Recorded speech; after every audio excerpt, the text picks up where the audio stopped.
Hello বন্ধুরা, আসসালামু আলাইকুম। আমি চরখিদিরপুর গ্রামের মানুষকে নিয়ে একটি ডকুমেন্টারি তৈরি করেছি। সবাই পুরো ভিডিওটি না দেখে চলে যাবেন না, সবাই পুরো ভিডিওটি দেখবেন। এখন আমি পদ্মা নদীর তীরে অবস্থান করছি চরখিদিরপুর গ্রামে যাওয়ার জন্য। সাথে আছে ফজলুল করিম ভাই। এখন আমরা পদ্মা নদীর নিচে, অর্থাৎ পানি শুকিয়ে গেছে, আমরা পদ্মা নদীর নিচে চলে যাব, নৌকায় উঠবো। সেখানে গিয়ে আমরা উপারে চরে যাব নৌকায় করে।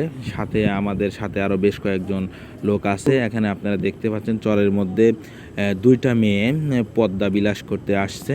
এখানে গরুর পাল দেখতে পাচ্ছেন, এখানে গরুকে গোসল করানো হবে, এক বিশাল গরুর পাল। আপনারা তত সময় অপেক্ষা করেন, আমরা যত সময় উপারে না যাই। এখন আমরা নৌকাতে উঠবো, নৌকাতে উঠে আমরা উপারে যাব। একটু অপেক্ষা করেন, আমাদের পাশে থাকবেন, পুরো ভিডিওটি দেখবেন। সবাই এখানে পদ্মার বুকে আসছে পদ্মাকে উপভোগ করার জন্য।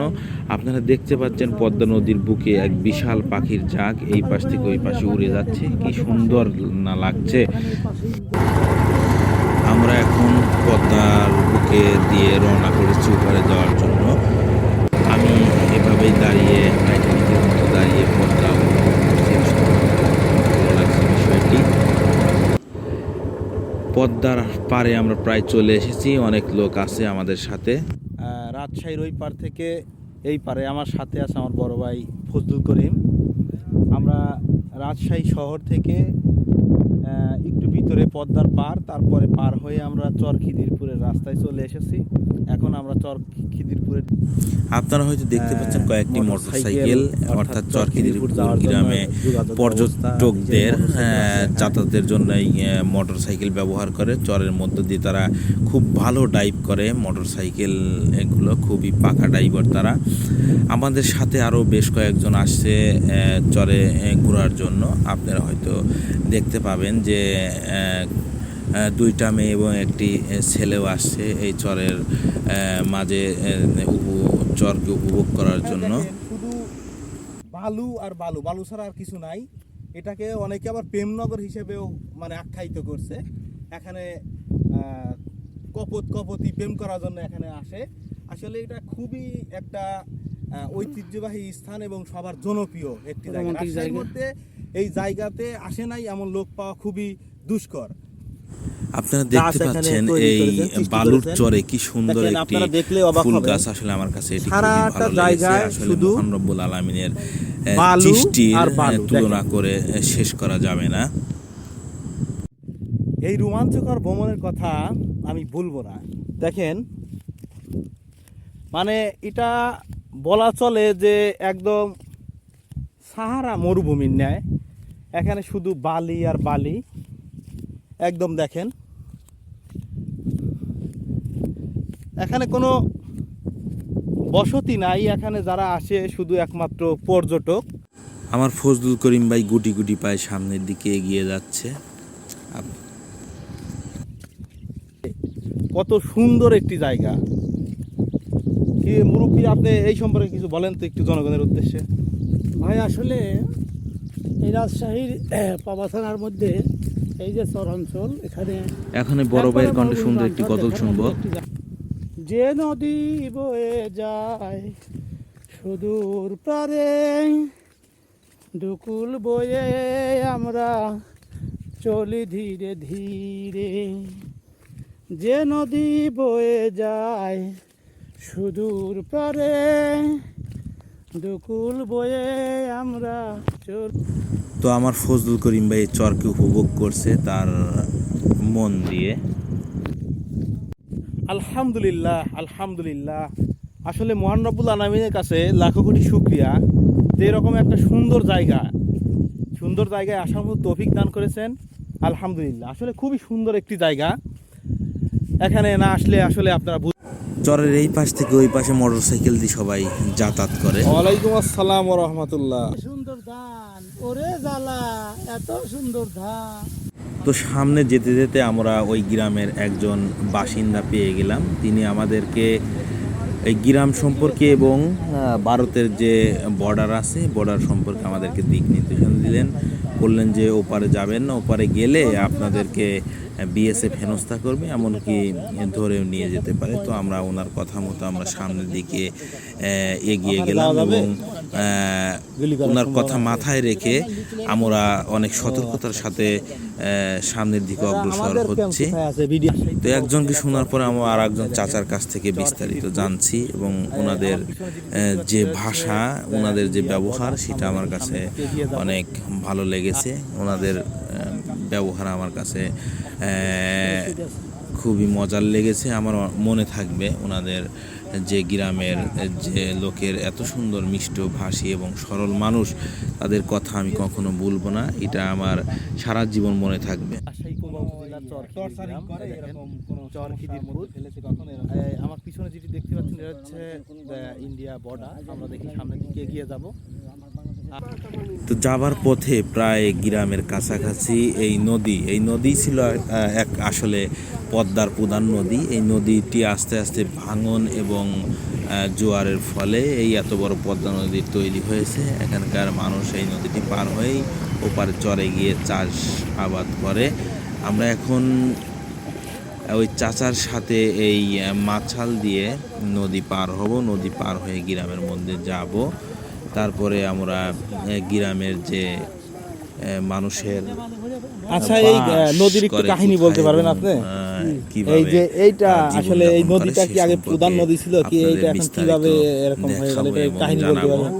চাচাও আমাদের ঠিক এটাই প্রধান নদী। সেম এই নির্দেশনা নদী আস্তে আস্তে ভাঙতে ভাঙতে ওই পদ্মা এই এত বড় হয়ে গেছে এবং জীবনের যে চলার গতি এবং এই নদী সম্পর্কে আমাদেরকে বিস্তারিত বলেছিলেন। চাচাকে অসংখ্য ধন্যবাদ জানাচ্ছি আমাদেরকে এভাবে সহায়তা করার জন্য। আমরা জুতা খুলে মাসাল দিয়ে আস্তে আস্তে সামনের দিকে সতর্কতার সাথে এগিয়ে যাচ্ছি।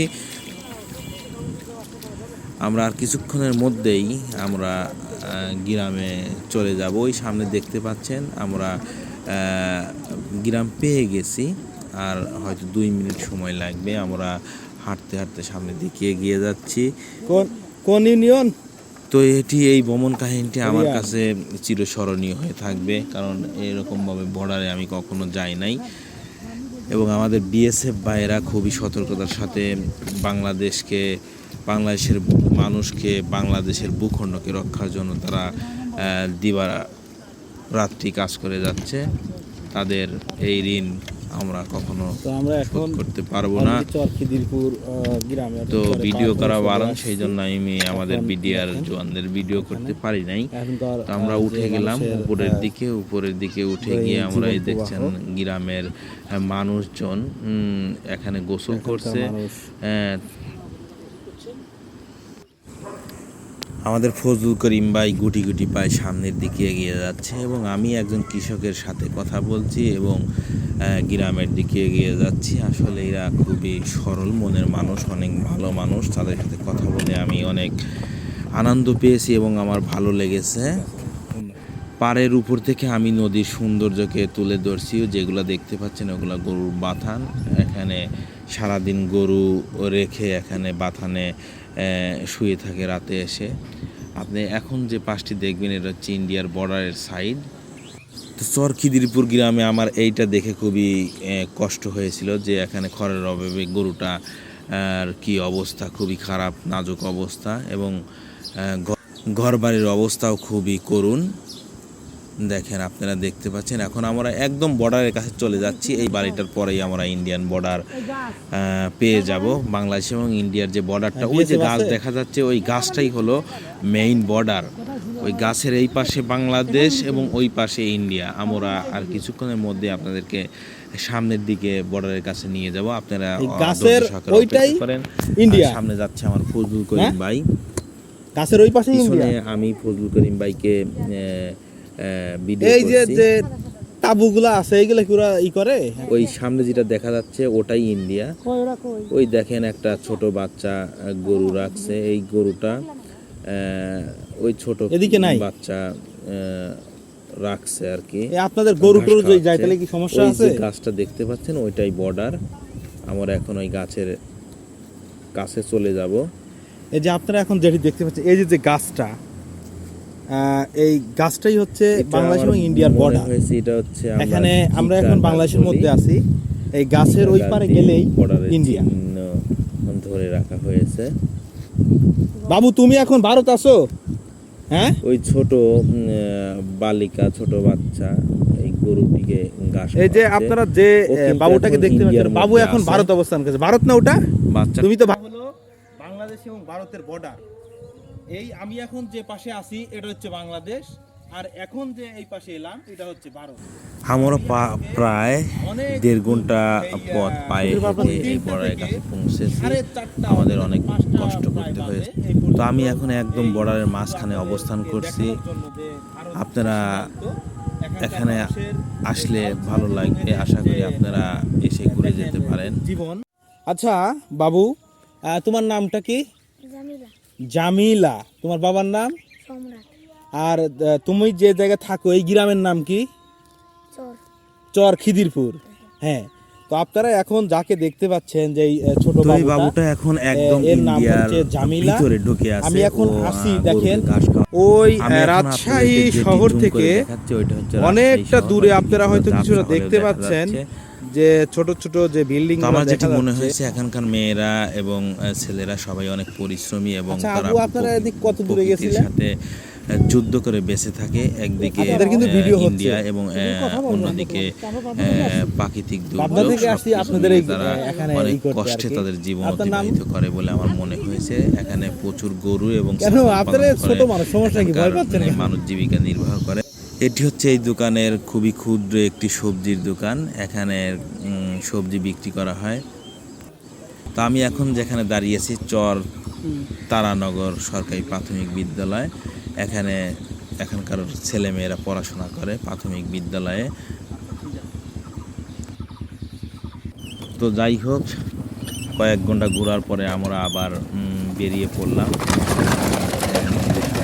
চলে যাচ্ছে যে মোটরসাইকেল দেখছেন, এটির মাধ্যমে আমরা এই চর পাড়ি দেব। আসলে এরা খুব ভালো মোটরসাইকেল চালায়। 100 টাকা ভাড়া নিয়েছিল আমাদের কাছ থেকে মোটরসাইকেলওয়ালা। আমাদেরকে আবার সেই পদ্মার সেই নৌকার কাছে নামিয়ে দিয়েছিল, অর্থাৎ চরের মধ্যে নামিয়ে দিয়েছিল। আমরা নৌকায় উঠে তারপরে আবার ওই পারে চলে গিয়েছিলাম। খুবই সুন্দর ডাইভ করে এবং পানির মধ্যে দিয়েও মোটরসাইকেল চালায়, খুবই সুন্দর। দেখেন, অসাধারণ মোটরসাইকেল ডাইভ করছে। আমরা পানির মধ্য দিয়ে চলে যাচ্ছি, খুবই ভালো লেগেছে আমার কাছে। এটি মনে হচ্ছে যে সমুদ্র সৈকতে ঘুরছি। আসলে এখানকার মোটরসাইকেল ড্রাইভাররা অনেক সুন্দর ডাইভ করে। অসংখ্য ধন্যবাদ সুন্দরভাবে আমাদেরকে আমাদের গন্তব্যস্থলে পৌঁছে দেওয়ার জন্য। এবং মাঠের মধ্যে আমরা দেখেছি যে লোকজন কাজ করছে এবং একটা ছেলে, দেখেন আমি বলে বসে আছি, একটা আমরা দিকে আমাদের সাথে সামনে দেখা যায় একটা ছেলে গরু চড়াচ্ছে, তার সাথে একটু কথা হয়েছিল, মজা করেছিলাম, হালকাভাবে বিনোদন নিয়েছিলাম। দেখেন এই যে ছেলেটা সামনে বসে আছে, দেখা যাচ্ছে সে গরু চড়াচ্ছে।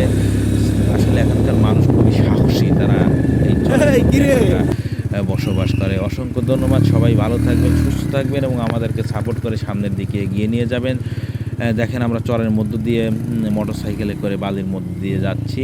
আল্লাহ তো তুমি মহান। এখন আমরা মোটরসাইকেল থেকে এই নেমে চলে সমুদ্রের এসেছি মাঝে বালির মধ্যে। আল্লাহ কি আমাদের কি- আরো কি বিক্রি একজন করবেন? চাচার সাথে মাখা? দেখা হয়ে গেল। তিনি সারাদিন কষ্ট করে 300 টাকা ইনকাম করে বাড়ি ফিরছেন। কখন তবুও তার মনে কোনো রাজশাহীতে গিয়েছিলেন? ক্লান্তি নেই।